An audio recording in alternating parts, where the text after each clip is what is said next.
y'all, look, it's been quite the week for personal reasons in terms of things at work and racist incidents. But speaking of, but I'm not going to even go there right now. Jasmine Crockett, Jasmine Crockett, Congresswoman Jasmine Crockett, was making a speech at the Human Rights Convention this past weekend.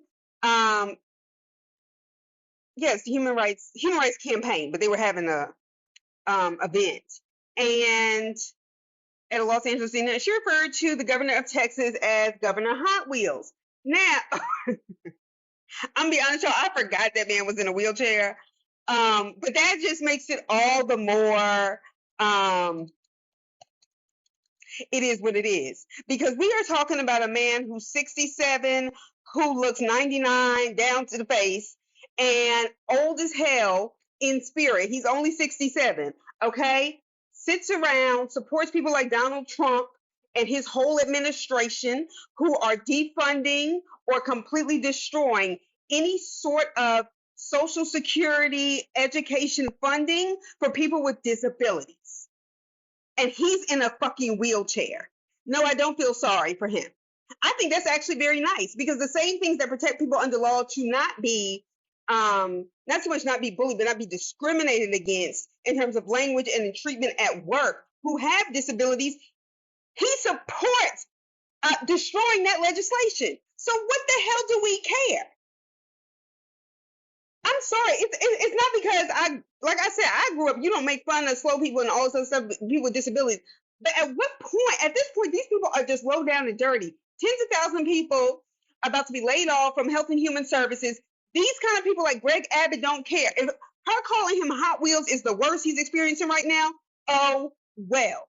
And when they asked her, she said, she made a statement. She said, no, I'm talking about him sending migrants, even though we know they're immigrants from Mexico, and then the migration part is moving them to larger cities like Chicago and New York, where there were black mayors, creating tension, setting them up to fail when they should have just sent them back to Texas. But these are these people's humanity, as well as black mayors who are up against it already.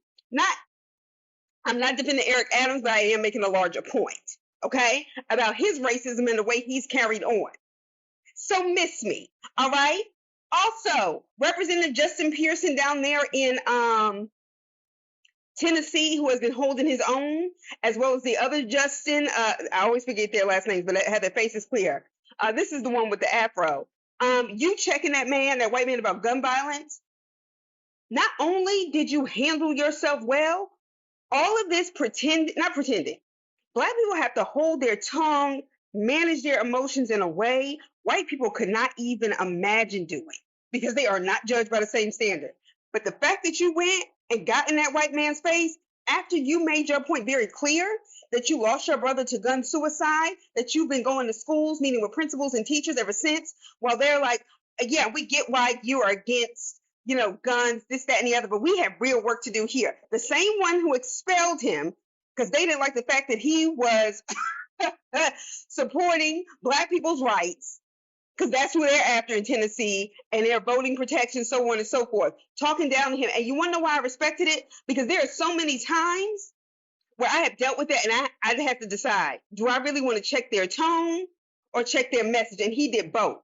And actually, the way he has handled it has been an example to me. Okay? So don't let nobody make you feel bad for being a real man and walking up on him, because they do that threatening stuff. They think you're going to take it. And I'm sorry. Black people, we have been through too much. And all this, yes, we've been here before and we haven't, but also we know the worst happens to us. We don't have to take it lying down. We don't have to take it lying down like dogs. Shout out to Claude McKay, If We Must Die, 1919. All right, so I wanted to shout them out. Now, Marvin Sapp. Okay, y'all, the clip that's going viral has resurfaced from last year. I never saw it, so that's why I'm talking about it now. Apparently, he closed the doors of the building to which he calls the church, making the ushers, I guess, accomplices, as he held, what was it? It was for $40,000, I think. But I want to say 40,000 people, but it wasn't 40,000 people. Let me just make sure I get this right. Yeah. he was at this world convention. It's the Pentecostal World Convention to raise money. Now, first thing I'm going to say is Marvin Sapp is not a preacher. He's not. He's not called by God. Yeah, I'm willing to say that. And I was one of those people who's raised to be very careful about things like that. He's not called. Okay? He is a gospel singer who uses God as a marketing tool and saw church as a way to bring in money. And the people who followed him because they liked the way he sung. People abuse their gifts that God gives us all the time or misuses them. Okay? So tell people it costs to sit up here, it costs to close the doors, this, that, and the other. And people have said, things like close the door moments or whatever. That's a problem. Okay? That's a problem. So is Marvin Sapp being in the pulpit at all. So is everybody pretending like they think he's straight. So is the fact that he could get away with that. And I think he did that because the next thing we're going to find out is that he owes Sony Music money, where Erica Campbell's husband did, and then started that church all of a sudden. And I think it was really just to pay off their music bills and whatever debts they have, because that's what it's about. And they want you to pay it and then act like, oh, this is in the name of God. It's not. It's not. It's not. And if those people sued, because essentially, not so much kidnapped them, but you held them against their will. You held them hostage for money. You give this, you give that, you give that. No, there are certain amounts of money that people act like, oh, it's real easy for somebody just to hand over if there's a lot of people. No. Some of y'all don't know what it is to be broke, to really not have $10 to pull out of the bank because you can't in cash because the ATM don't go that low, or to not have any money at all. And this economy is getting worse. It was bad in 2024, but when he did this, but so it hasn't even been a year, but I did want to acknowledge when it did happen. So my thing is, why do people continue? We keep saying, oh, that's why a lot of people don't want to go to church, so on and so forth. People who don't want to go to church don't go to church for many reasons.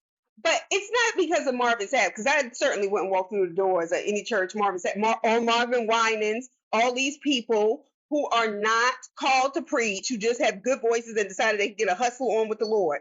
And this is just another example. I don't want to hear, oh, the black church. The black church is not an entity. There are things that are common amongst African Americans in terms of tradition. Pentecostals do not operate like Baptists. Baptists don't operate like African Methodist Episcopalians. Those are all different denominations. Sure, there are things that transcend. And I know there were AME pastors that came to preach at my Baptist church. Like, I'm not talking about that. But what I mean is stop saying, oh, the black church hates gays. No. That's always been the rule in Christianity. Not rule, but that's been a habit of people hating. And white people are the ones that make laws about this stuff. Not black people. Black people ain't passing nothing. All we do is talk. So anyway, I say that to say this. Stop following these false prophets. And Jasmine Crockett, Hot Wheels, for whatever reason you called him, oh well. She don't owe him an apology anymore. Then they call people out of their names, don't get an apology. How Marjorie Taylor Greene went to her about her fake eyelashes, and then she called her a bleach blonde, bad built butch body. No, we don't owe that to y'all. We don't. Because when we were asking just for basic respect and still behaving as if you were not behaving the way you were to be the bigger person, it's got to stop. Because you've shown us for centuries that don't work. And if this is the worst you get, too bad. Because every day we have to deal with this stuff. And I ain't trying to hear it. But anyway, that's all I got to say. I'll talk to y'all soon enough. Bye.